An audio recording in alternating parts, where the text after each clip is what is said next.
Dahil nakaranas ng pagbaha ang halos buong Metro Manila, isinailalim ang Metro Manila sa state of calamity. Isa itong Marikina sa pinakaapektado ng pagbaha nang umabot ng higit 20 meters ang Marikina River. Diretso na to, diretso! Kabilang ang Marikina Filipino-Chinese Fire Brigade sa mga grupong nag-ikot sa lungsod noong July 24 para mag-rescue ng mga nasalantang residente na nasa tabi ng ilog.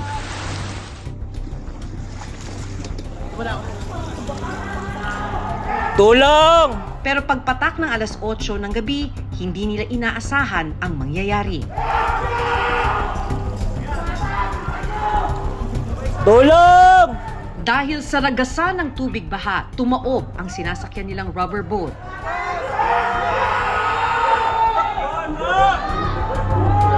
Buti na lang daw at may rumisponde agad ng mga residente at iba pang rescue teams. Kung hindi, inanod na raw sila lahat sa Marikina River.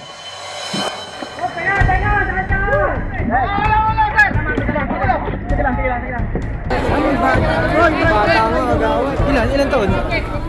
Ayun o. Bata nun. Bata. Stretcher na. Kaya mo pa.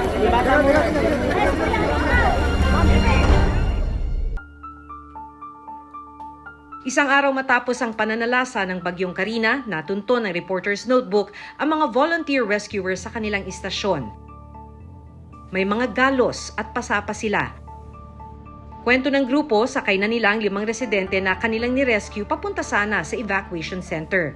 Rescue! Pero nang humampas ang malakas na alon ng baha at bumangga sila sa isang poste, dito na raw tumaob ang kanilang rubber boat. Tulong! Biglang lumakas, sobra yung current ng tubig.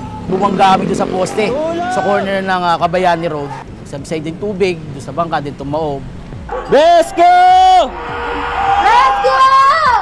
Kahiwalay-walay po kami. Habang lumalakas po yung current, pag hindi kaya nung isa, nag-aalalayan po kami. Tulong! Hinawakan ko na yung bata. Hindi nahan kami sa puno. Doon kami nagkahiwalay sa puno eh. Kasi bumigay yung puno, hinawakan na yun. Kumpleto tayo dyan! Kumpleto ka dyan! Bababa na! Isang araw matapos ang buwis buhay na pagsagip ng volunteer rescuers sa isang pamilya sa Marikina. Didalikan nila ang lugar kung saan sila muntik ng anuri ng ilog.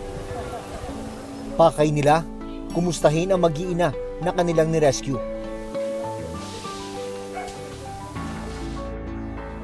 Nagpapalakas pa ang mag-anak pero laking pasasalamat daw nila sa mga sumagip sa kanilang buhay. Kamusta ko kayo na better yung Buti na lang din sila, hindi kami pinabayaan, pinabigyan pa kami ng lakas ng loob para lumaban.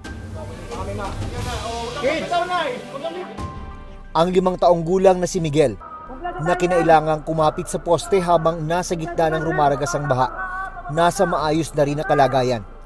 Yan, thank you mga sir, kuya. Salamat, maraming salamat. Malaking tulong din yan sa pag-build up sa amin para lumakas ang loob.